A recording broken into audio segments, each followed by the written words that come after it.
नमस्कार. मी डॉक्टर बाळासाहेब पिंगळे. एकीकडे एकनाथ शिंदे म्हणतात की आमच्यामध्ये फूट पडलेली नाही, पण दुसरीकडे मात्र उद्धव ठाकरे गटाचे आमदार अपात्र करण्यासाठी भरत गोगावले यांच्या मार्फत विधानसभेच्या अध्यक्षाकडे मागणी करतात.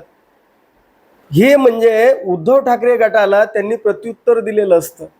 कारण उद्धव ठाकरे गटानं या एकनाथ शिंदेंचा गट शिवसेनेतनं बाहेर पडलाय, तो फुटीर गट आहे.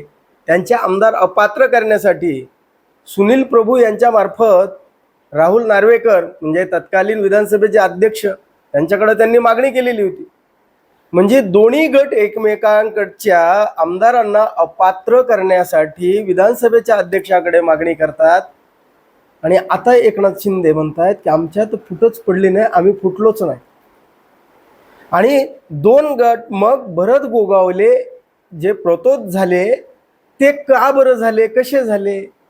आणि त्यांनी उद्धव ठाकरेंच्या गटाचे आमदार अपात्र करण्याची मागणी केली नाही का? म्हणजे ज्या पद्धतीनं निवडणूक आयोग यांनी सुद्धा हे दोन गट पडलेत म्हणजे शिवसेना फुटल्याचं मान्य केलंय हो. कारण अंधेरी पूर्वची जी पोटनिवडणूक होती त्या पोटनिवडणुकीच्या पूर्वी एकनाथ शिंदे गटाला त्यांनी बाळासाहेबांची शिवसेना म्हणून मान्यता दिली होती आणि त्यांना निवडणुकीचं चिन्ह सुद्धा दिलं होतं, ढाल आणि तलवार. तर उद्धव बाळासाहेब ठाकरे यांची शिवसेना त्यांनी मशाल दिली होती. म्हणजे निवडणूक आयोगाला सुद्धा हा शिवसेना पक्ष फुटलेला आहे हे मान्य होतं. नंतर जरी कालांतराने त्यांनी म्हणजे राजकीय दबावातून म्हणा किंवा न्यायपूर्ण म्हणा, पण त्यांनी जो निर्णय दिला की नंतर की शिवसेना ही एकनाथ शिंदे गटाची आहे म्हणजे पक्ष आणि चिन्ह शिंदेच आहे, हे जरी सांगितलं असलं तरी दोन गट पडलेत हे निवडणूक आयोगानं सुद्धा मान्य केलेलं आहे. आणि विधानसभेच्या अध्यक्षांनी सुद्धा म्हणजे राहुल नार्वेकरांनी सुद्धा मान्य केलेलं आहे. कारण तसं जर नसतं तर मग या विधानसभेच्या अध्यक्षांनी जो काही निकाल दिलाय की मूळ गट शिवसेना कोणाची, त्यांनी एकनाथ शिंदेची ठरवलेली आहे बहुमताच्या आधारे.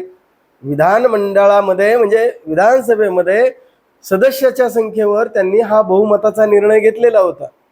म्हणजे आणि त्यांनी उद्धव ठाकरेंचा गट हा मूळ शिवसेना नाही असं डायरेक्ट सांगितलंच होतं ना एक प्रकारे. म्हणजे विधानसभेचे अध्यक्ष म्हणतायत की या शिवसेनेत फूट पडलेली आहे, पण चमत्कार बघा काय होतं.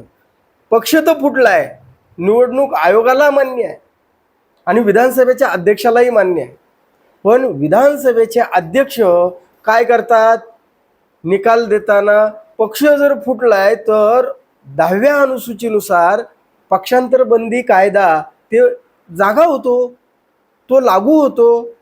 मग जर उद्धव ठाकरे गटानं या एकनाथ शिंदे गटाचे आमदार अपात्र करण्यासाठीचा अर्ज किंवा ती मागणी विधानसभेच्या अध्यक्षाकडे केलेली होती म्हणजे फूट पडली आहे, पण मग या नार्वेकरांनी या भरत गोगावलेंना म्हणजे शिंदे गटाच्या व्हीप त्यांचा मान्य केला आणि सुनील प्रभूंचा अपात्र म्हणजे त्यांनी वैध ठरवलेला नाही आहे. मग कारवाई कुणावर तरी होणं गरजेचं होतं. पण चमत्कार बघा ना काय असतो की फुटलेला पक्ष कोणता आणि मूळ कोणता. जर मूळ पक्ष जर शिंदेचा असेल तर उद्धव ठाकरेंच्या आमदारावरती अपात्रतेची कारवाई होणं कायद्यानं गरजेचं होतं. कारण 10व्या अनुसूचीनुसार पक्षांतर बंदीचा कायदा त्यांना लागू होत होता. म्हणजे उद्धव ठाकरेंचे आमदार अपात्र केले नाहीत आणि जसे उद्धव ठाकरेंनी मागणी केली तसे शिंदेंचेही आमदार अपात्र केले नाहीत. म्हणजे याचा अर्थ काय, म्हणजे दोघेही बरोबर कसे असू शकतात.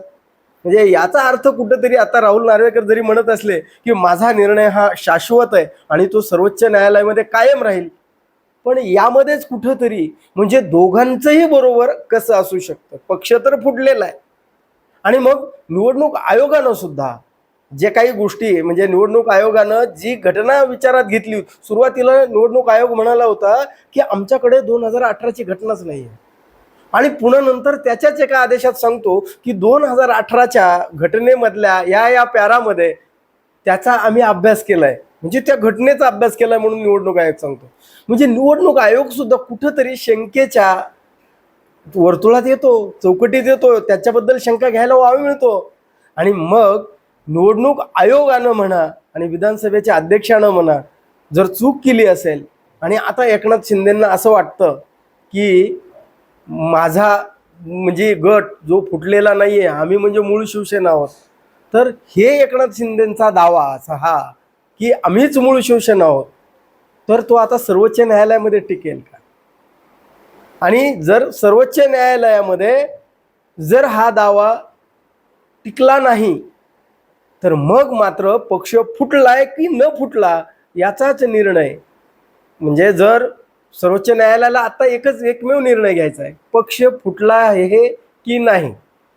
पक्ष जर फुटला जर असेल तर मग मात्र धनुष्यबाण चिन्ह हे गोठवणं अटळ ठरतंय. कारण दोन्ही गटानं त्यावरती जर आपला हक्क जर मागितला तर इथून पाठीमागचा इतिहास सांगतो की धनुष्यबाण चिन्ह गोठवलं जाऊ शकतं.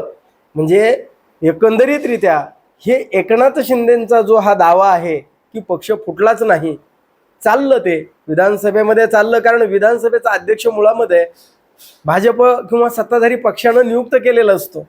आणि निवडणूक आयोग सुद्धा फारच अगदी स्वच्छ धुतल्या तांदळासारखा आहे असं म्हणणं आता कुणालाही पटणार नाही फारसं. कारण या निवडणूक आयुक्तांच्या नियुक्त्या करताना सर्वोच्च न्यायालयाचे जे न्यायाधीश असायचे पूर्वी समितीमध्ये, ते आता या नवीन सरकारनं काढून टाकले आहेत. म्हणजे तो सुद्धा म्हणजे निवडणूक आयोग सुद्धा म्हणजे राजकीय प्रभावाखाली काही निर्णय घेत नाही असं म्हणता येत नाही. पण आता एकमेव आशा म्हणजे सर्वोच्च न्यायालय, आणि त्यामध्ये जो आता खटला चालू आहे त्यामध्ये कुठंतरी एकनाथ शिंदेंचा दावा हा अमान्य होऊ शकतो. कारण फूट पडलेली आहे आणि ती न्यायालयात मान्य होईलच, आणि त्यानुसार ही शक्यता नाकारता येत नाही की धनुष्यबाण हे चिन्ह गोठवलं जाईल. जरी आता मंत्री शंभूराज देसाई म्हणजे या बाबतीमध्ये आणखी एक म्हणजे वाव मिळतोय की शंभूराज देसाई म्हणतायत की शिवसेनेचा धनुष्यबाण गोठवणं म्हणजे बाळासाहेबांचे विचार गोठवण्यासारखं आहे. म्हणजे कुठंतरी एकनाथ शिंदेंच्या गटामध्ये कुठंतरी धुकधुक वाढली आहे, भीती वाटते आहे.